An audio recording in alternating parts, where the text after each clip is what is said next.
Mahigpit nating ipapatupad ang mga regulasyon ng COMELEC. Walang sino man ang lalabag dito. Madiing pahayag ni Police Brigadier General Andre Perez Dizon kaugnay ng nalalapit na barangay at sangguniang kabataan election 2023. Samantala, ibinuda sa mga pahayagan nitong nagdaang linggo ang pagkilala sa pamunuan ng MPD bilang Special Unit Awardee ng 3 kategorya sa ginanap na selebrasyon ng 122nd Police Service Anniversary ng National Capital Region Police Office. Ang mga ito ang laman ng ating ika-55 linggo ng Weekline. At sa araw-araw na operasyon mula ika-27 ng Agosto hanggang ika-2 ng Setyembre, umabot sa mahigit 500,000 pisong halaga ng iligal na droga ang nakumpiska ng mga operatiba ng Manila Police District mula sa ginawang 17 illegal drugs operations at pagkakaaresto ng 38 suspetsado. Mayroon namang 444 na ginawang illegal gambling operations kung saan inaresto din ang 118 suspects, habang may 12 na matagumpay na operasyon sa loose firearms kung saan ay huli din ang 14 na suspects. Mahigit 9,000 patrol operations naman ang naisagawa ng Manila Police District mula sa pinagsama-samang mobile, bicycle at motorcycle patrol ng lahat ng mga estasyon sa Kalakhang, Maynila. Mahigit 4,000 violators naman ang nasampahan ng kaso sa paglabag sa mga city ordinances, katuwang ang lokal na pamahalaan ng Maynila. Noong Lunes, ika-28 ng Agosto, pagkatapos ng maagang gawain sa mga police stations at mga lansangan ng buong Kamaynilaan, ay diretso si Police Brigadier General Dizon sa kick-off ceremony at nationwide simultaneous activation of checkpoint para sa barangay at sangguniang kabataan election 2023. Kasama dito ang mahalagang personalidad na sila Attorney George Erwin M. Garcia, Chairman ng COMELEC, Commissioner Aimee Ferolino, Head COMELEC Committee on the Ban on Firearms or Gun Safety Concerns, Brigadier General Alexis C. Musni, Philippine Army Commander, Joint Task Force, National Capital Region, and Rear Admiral Hostilio Arturo E. Cornelio, Commander Coast Guard NCR, na ginanap sa Kartilya ng Katipunan Park, Ermita, Manila. Pagkatapos ng kaganapan ay nagsagawa ng ocular inspection sa lugar kung saan formal na maghahain ng Certificate of Candidacy for BSKE 2023 ang mga kakandidato. Kinagabihan ay nagsagawa muli ng motorcycle patrol at traffic assistance ang ating butihing District Director.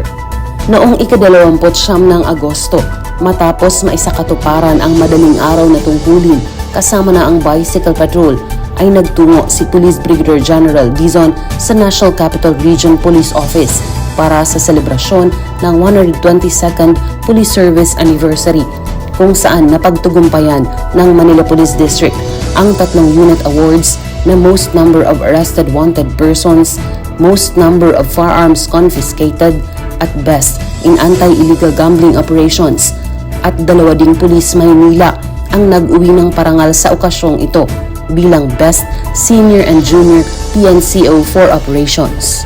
Tinanggap nila ang parangal mula mismo sa hepe ng Pambansang Pulisya ng Pilipinas na si Police General Benjamin C. Acorda Jr.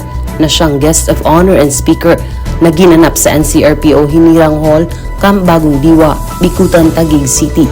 Pagkatapos ng kaganapan ay nakiisa si Police Brigadier General Dizon sa meeting tungkol sa road clearing operations sa pangunguna ni Mayor Pangan ng Maynila. Hindi pa rin mawawala ang motorcycle patrol at traffic assistance pagsapit ng gabi. Miyerkules, ika-30 ng Agosto, muling arangkada sa maagang inspeksyon at mobile patrol si Police Brigadier General Dizon sa buong Kamaynilaan. Binigyang oras din niya ang pagpunta sa selebrasyon ng National Press Freedom Day kasama ang presidente ng asosasyong ito na si Miss Lydia B. Bueno. Ito'y ginanap sa National Press Club of the Philippines, NPC Magallanes Drive, Intramuros, Manila. Nakibahagi din siya sa ginanap na Kalinga sa Maynila, ulong-pulong sa pagtulong sa Plaza del Carmen, Quiapo, bago nagsagawa ng motorcycle patrol at traffic assistance. Noong ika-31 ng Agosto, Huwebes, matapos ang spot inspection and correction, pati na rin ang mobile patrol, mainit na tinanggap ni Police Brigadier General Dizon sa kanyang opisina ang mga PAO lawyers kasama si Attorney Mario Junicio, ang Chief Public Attorney's Office ng Manila District Office.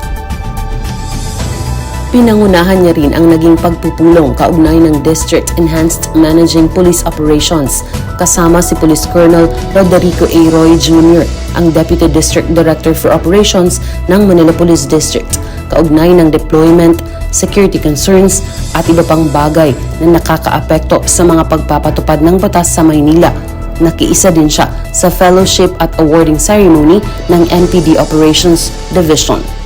Samantala, dahil sa masamang panahon at sa halos hindi na madaan ang mga lugar sa Maynila, dumami ang taong stranded sa daan, kaya naman nagpaabot ng libreng sakay ang Manila Police District na inisyatibo ng ating Game Changer General upang tulungan ang mga itong makauwi at hindi mas lalong gabihin sa daan.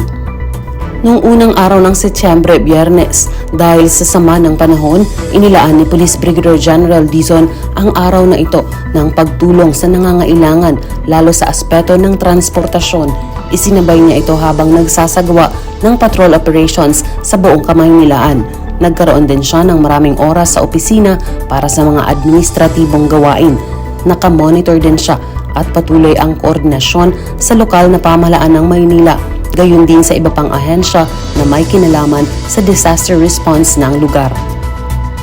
Noong Sabado, 2 ng Setyembre, alas 4 ng madaling araw, nagsagawa muli ng spot inspection and correction, gayon din ng mobile patrol si Police Brigadier General Dizon.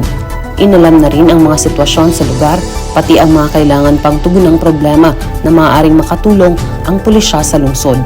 Pinagtuon ng pansin na rin ang iba pang trabahong opisina bago nagsagawa muli ng pangalawang spot inspection and correction, pati na rin ng mobile patrol pagsapit ng alas 6 ng gabi.